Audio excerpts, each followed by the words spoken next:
Before we go on, note that this video contains mature themes, including discussions of infidelity, relationships, and adult-oriented content. These topics may be sensitive or triggering to some viewers, so please proceed with discretion. If you find discussions about cheating, betrayal, and the emotional complexities of relationships to be distressing or uncomfortable, now would be the appropriate time to exit this video. I never expected to be in this situation, standing at a crossroads between what I know is right and something I can't quite explain. My name is Ava Weiss. I'm 46 years old, a wife, a mother, a woman. And up until a few nights ago, I thought I understood exactly who I was. My life has been, by most standards, completely normal. My husband, Riggs, and I have been married for over 2 decades. 20-something years of memories of laughter, of raising 2 incredible children. But also, 20-something years of routine. And that routine has a way of making you forget certain things about yourself. Don't get me wrong, I love my family. I love my husband. But love and passion? Those are 2 different things. In the early years, we had both. We were young, wild, and completely consumed by each other. But life has a way of shifting things. Kids, jobs, mortgages, exhaustion. Somewhere along the way, the excitement faded into something predictable, something safe. And safe, while comforting, isn't always thrilling. A lot of married couples go through this, where intimacy becomes just another thing on the to-do list. Some talk about it, some ignore it, and some, like me, convince themselves it doesn't matter. This is just what happens in a long marriage. That passion is a phase, not a permanent state. A part of me accepted that. A part of me even believed it. But then, a few nights ago, something happened that made me question everything I thought I knew about myself. A moment that should have shocked me, horrified me, and made me recoil in shame. But instead, it awoke something deep inside me. Something I hadn't felt in years. Before I tell you what happened, you need to understand my family. We're not some dysfunctional mess. We have structure, rules, and boundaries.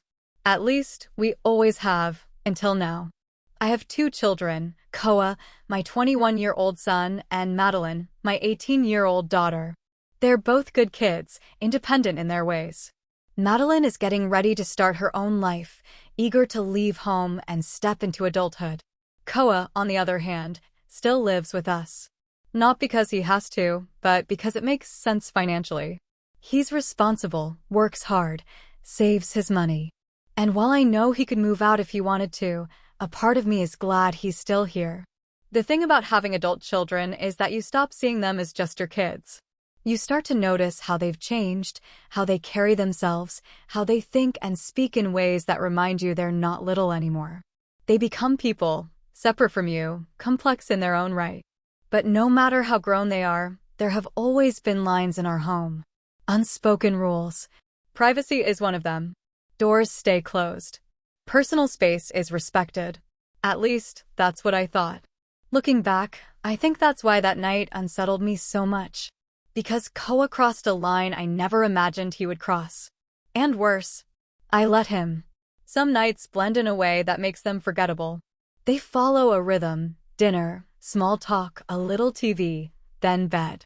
That night started out just like any other. I had no reason to think it would be different. Riggs came home later than usual. Work had been draining him lately, and it showed in the way he barely met my eyes when he walked through the door. He set his briefcase down, loosened his tie, and sighed as he rubbed the back of his neck. "Long day?" I asked, already knowing the answer. "Yeah," he exhaled, forcing a smile. "You eat yet?" "With Madeline. There's some leftovers if you're hungry." He nodded, moving past me without another word. I watched as he made his way to the kitchen, his movements slow and methodical, like a man just going through the motions. That was us now, going through the motions. We sat together for a while, not really talking, just sharing the same space. The TV was on, but I wasn't watching it. I glanced at him, taking in the way his face had changed over the years, lines deeper, hair grayer, a weight in his posture that hadn't been there before. He used to touch me absent-mindedly, his hand finding my leg, fingers grazing my arm, a casual kind of affection. I couldn't remember the last time he'd done that. "You coming to bed soon?" I asked. "Yeah. Just let me finish this." A new segment played on the screen, but I could tell he wasn't paying attention either. His mind was somewhere else. Maybe at work. Maybe nowhere at all. I stood, stretching, waiting for a moment longer to see if he'd look at me. If he'd notice me. But he didn't. "Okay. I'll see you in a bit." He muttered something in response, and I walked away, the distance between us feeling so much bigger than the few feet that separated us. By the time he crawled into bed beside me, I had been lying in the dark for a while, listening to the soft sounds of the house settling. The kids were in their rooms. The world was quiet. He pressed closer to me, his arm sliding around my waist. It wasn't always like this. Sometimes he fell asleep before even reaching for me. But tonight, there was something different. Maybe the weight of routine was pressing on him too. His breath was warm against my neck as he pulled me into him, and just like that, we were back in sync, our bodies moving in familiar ways, muscle memory taking over. The kind of connection that doesn't need words. And then a shift. A feeling. I couldn't explain it at first, but suddenly I wasn't just aware of Riggs. I was aware of something else. A presence.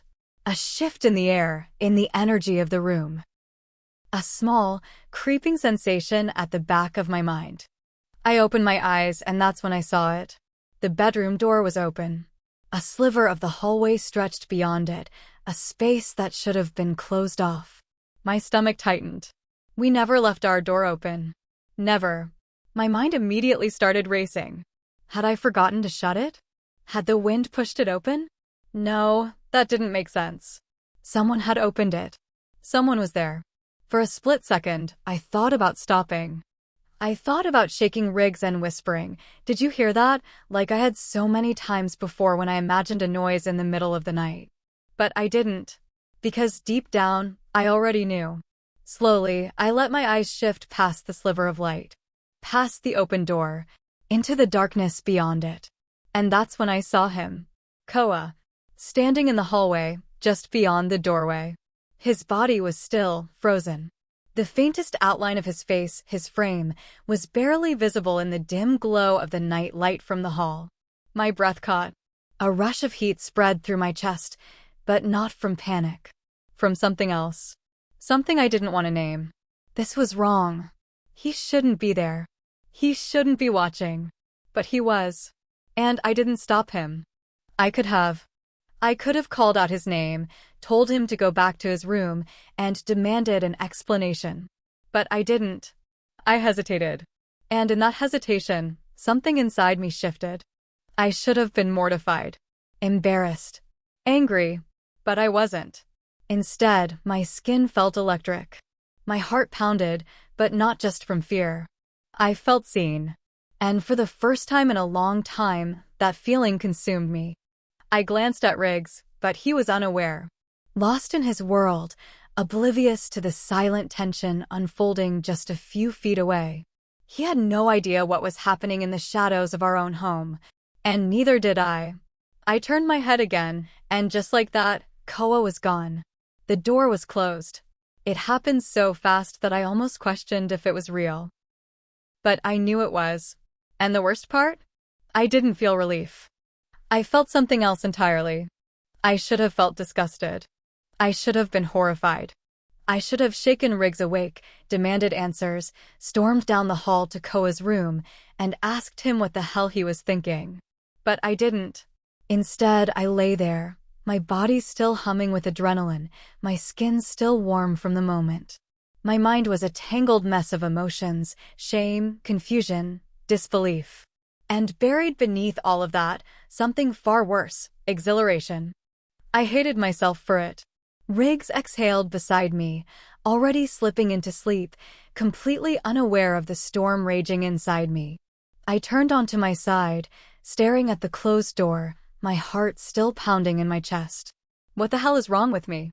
I whispered to myself. My fingers gripped the sheets, grounding myself in reality, trying to push away the memory of Koa's shadow lingering in the doorway. I kept replaying it in my mind. Had he hesitated before closing the door? Had he wanted me to see him? Had he known that I had? Maybe I imagined it. Maybe the stress of the night was messing with my mind. But I knew better. Koa had been there. He had seen. And I had let it happen. I didn't sleep. I lay there, staring at the ceiling, my mind unraveling itself in 1,000 different directions. I tried to rationalize it, tried to make sense of why I had reacted the way I did. It was just the shock, I told myself. That's all. A moment of panic, a rush of adrenaline. That's why I felt that way. But the words felt hollow. Because deep down, I knew it wasn't just the shock. It was something more primal, something buried so deep inside me that I had forgotten it was even there. Was it the thrill of being seen? The idea that, for the first time in years, someone was watching me? Or was it something darker? Something I couldn't even admit to myself? I turned onto my other side, facing away from Riggs, my eyes locked on the door. For a brief, insane moment, I wondered if Koa was still awake. If he was lying in his bed, thinking about what had happened. If his mind was as tangled as mine. The thought made my stomach tighten. No, I whispered to myself. Stop. Stop thinking like this. I forced my eyes shut, gripping the blankets tighter, willing sleep to come. But it never did. By the time the sun started creeping through the windows, I had given up on sleep entirely. I got out of bed before Riggs woke up, my body heavy with exhaustion, my mind still a foggy mess. I went through the motions: shower, coffee, breakfast, everything I did every morning. But nothing felt normal. The air felt thick, suffocating. Every small sound in the house made me flinch. I felt like an intruder in my skin. And then I heard him. Koa. His footsteps in the hallway. The quiet creak of his door opening. I stood at the kitchen counter, gripping my coffee mug so tightly my knuckles turned white. My heart pounded as I listened to him moving closer. And then, finally, he walked in. I turned slowly, forcing myself to meet his eyes. He looked normal. Sleepy even. His hair was messy, his sweatshirt wrinkled like he had just rolled out of bed. He yawned, stretching as he made his way to the fridge like he did every morning. But something was different. I knew it. I felt it. I watched him closely, searching for any sign that he was thinking about last night. A glance, a hesitation, a shift in his expression, anything that would confirm that we weren't just two people having breakfast, that there was something unspoken between us. But he gave me nothing.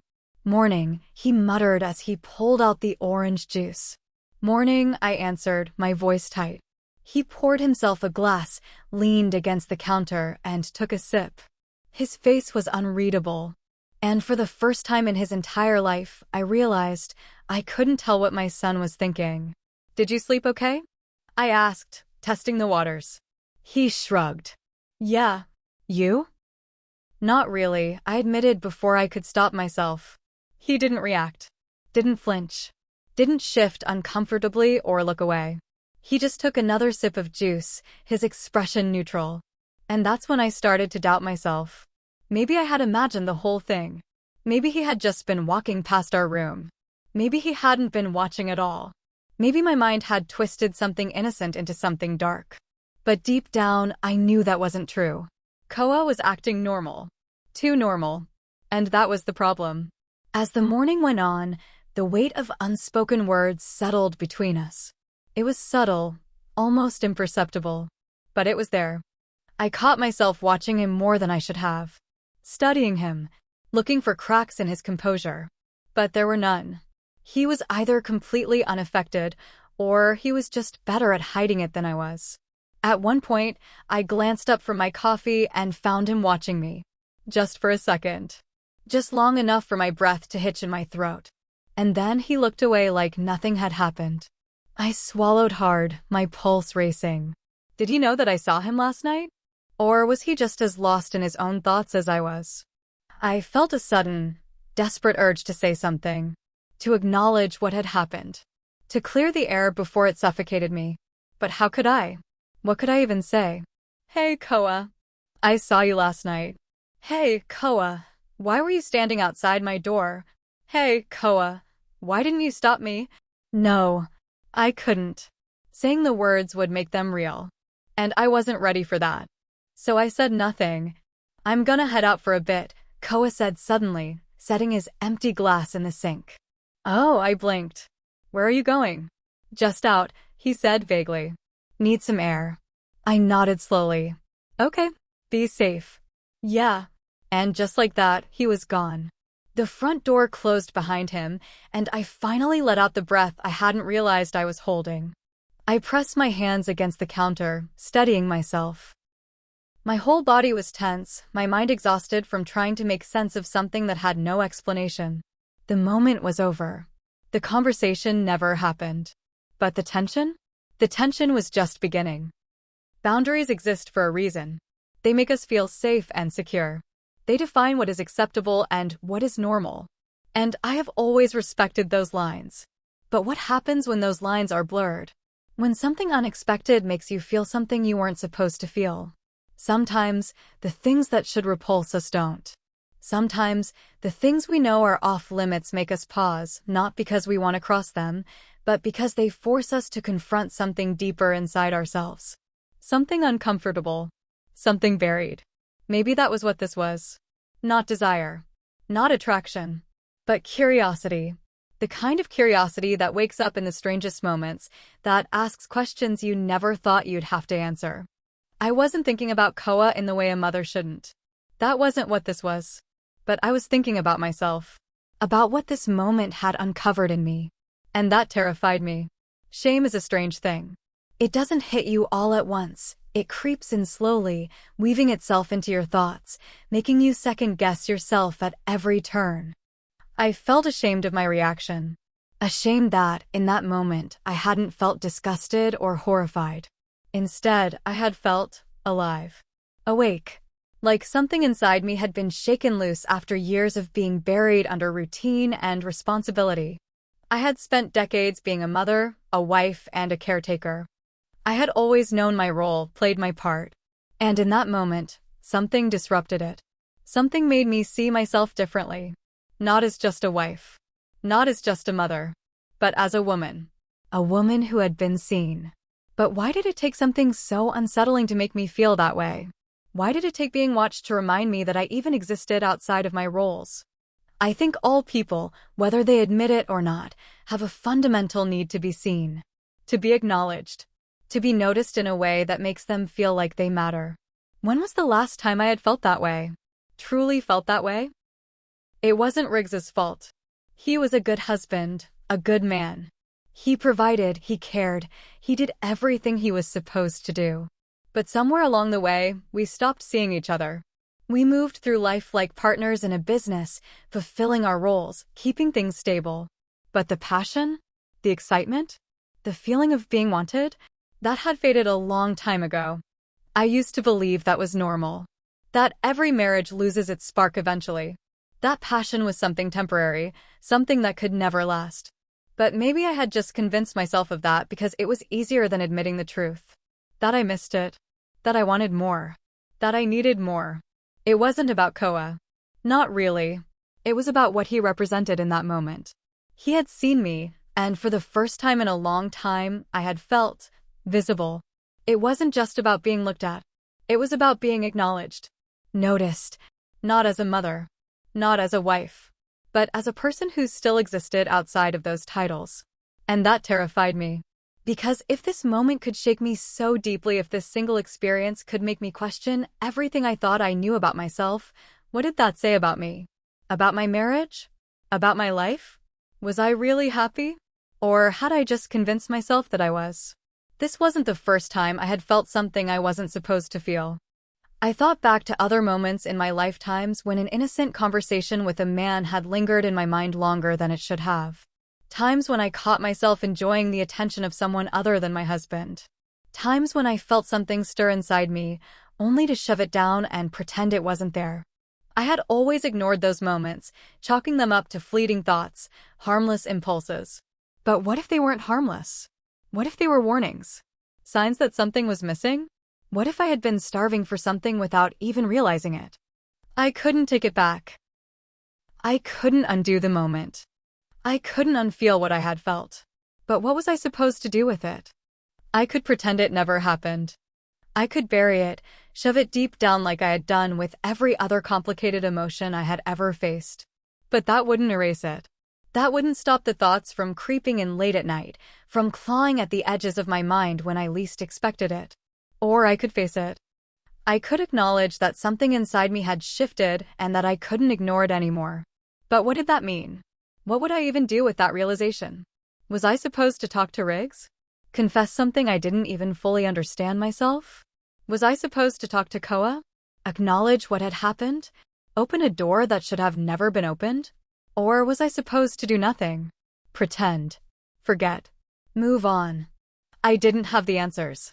All I knew was that I wasn't the same person I had been before that night. And that scared me more than anything. Silence was supposed to make things easier. I thought that by choosing not to speak, by pretending it never happened, I could move on. That I could tuck the memory away and let it fade into the background of my life. But it didn't fade. It settled into the quiet spaces between us, between me and Koa, between me and Riggs. A presence that lingered even when no one spoke of it. And in that silence, something else happened. I started seeing things I had ignored before. For the longest time, I had defined myself by my roles. Wife, mother, caretaker, provider. The glue that held everything together. But this experience forced me to step back, to look at myself as something more than that. Who was I outside of this house? Outside of my marriage? Outside of motherhood? When was the last time I felt like me? Not the version of me that packed lunches, folded laundry, made sure everyone else was taken care of. But the version of me that once had dreams, wants, needs. Before those things became secondary to everyone else's, I wasn't sure anymore. And that scared me. When was the last time Riggs and I really talked? Not just about bills or schedules or what to make for dinner, but really talked. When was the last time he looked at me the way he used to? I found myself studying him the way I had been studying Koa in the days after that night. Watching him, searching for something I wasn't sure I'd find. He didn't seem different. But maybe that was the problem. Maybe he should have been different. Maybe we both should have been. I thought about the early years, the way he used to touch me absent-mindedly, the way we used to laugh in the middle of the night, how the simplest things used to feel exciting just because they were shared between us. And now? Now, we were like two people running a household together. Efficient. Predictable. A well-oiled machine that functioned because it had to. But was that love? Was that passion? Was that enough? Or had I just convinced myself it was because it was easier than admitting the truth? Koa had changed, too. It wasn't something obvious. If someone else had looked at him, they wouldn't have noticed. But I did. He avoided my eyes more often now. If I walked into the kitchen while he was there, he found reasons to leave. He spent more time out of the house, coming home later than usual, and lingering in his room instead of in shared spaces. It was subtle, but it was real. A shift. A pulling away. I wondered if he was wrestling with something, the same way I was. If he was just as unsettled by the moment as I was. If he was searching for answers, too. Or was I projecting? Was I looking for meaning where there was none? Was he moving on while I stayed stuck in something that should have never mattered? I didn't know. And I didn't dare ask. Maybe this moment hadn't created a problem. Maybe it had only exposed one that had always been there. The distance between me and Riggs. The unspoken needs I had buried for years. The way I had stopped seeing myself as a woman long before this night ever happened. Maybe this wasn't about Koa at all. Maybe this was about me waking up to something I had been trying to ignore. In the end, I chose silence. Not because I was ashamed. Not because I wanted to forget. But because I realized something important. Some moments don't need to be spoken aloud to have meaning. They exist in the space between what happened and what could have happened. They exist in the questions that will never have answers. And sometimes that's enough. For days, I carried it with me. The memory. The uncertainty. The weight of wondering what it meant, what I should do with it. But the longer I held on to it, the more I understood that some things aren't meant to be resolved. Some things just are. And this? This was one of those things. I didn't need to talk to Koa. I didn't need to dig for explanations or force a conversation that might only make things worse. Maybe he had already moved on. Maybe he was waiting for me to acknowledge it. I didn't know. And for the first time, I was okay with not knowing. Because knowing wouldn't change anything. It wouldn't erase the moment. It wouldn't erase my reaction. It wouldn't erase the way it made me feel about myself, about my life, about the things I had ignored for so long. So I let it go. If this experience had given me anything, it was clarity. A wake-up call I didn't know I needed. Not about Koa. Not about that night. But about myself. My marriage. My life. I had been sleepwalking through my own existence. Playing the role of wife, of mother, of the responsible one who kept everything together. And in doing that, I had let pieces of myself fade away. I didn't want that anymore. So I made a decision. Not a grand, sweeping change. Not a dramatic confrontation or a confession that would do more harm than good. Just a simple, quiet choice. To be present. To stop going through the motions. To stop pretending that love and passion were things that only existed in the past. Riggs and I weren't broken. We weren't beyond repair. But we had let distance creep in between us, and I was tired of ignoring it. So I started small. A touch here. A longer glance there. A conversation that wasn't just about logistics and responsibilities, but about us. About what we had been, what we could still be. And slowly, things started to shift. Not overnight. Not in some dramatic way. But in the way he looked at me. In the way I let myself be looked at. I realized that what I had been craving wasn't just to be seen. It was to feel wanted. To feel connected. To feel like I still mattered, not just as a wife, not just as a mother, but as a person. The mind is a strange place. It holds on to things we don't expect. It reacts in ways we can't always control. But having a thought, a feeling, a moment of uncertainty, it doesn't make someone a bad person. It just makes them human. And I had spent too much time punishing myself for something that was never meant to be acted on, only understood. That was the lesson in all of this. Not that I had done something wrong. Not that Koa had. But that life is messy, and sometimes things happen that shake us. That force us to look at ourselves differently. That force us to wake up. And maybe, in some strange way, I was grateful for that. Some thoughts aren't meant to be acted on, only understood. And I understood now. I was still me. I was still a mother. A wife. A woman. And for the first time in a long time, I wasn't afraid to be all of those things at once. Some moments in life change us, not because they were meant to, but because they force us to see ourselves differently. I never expected this experience to become one of those moments.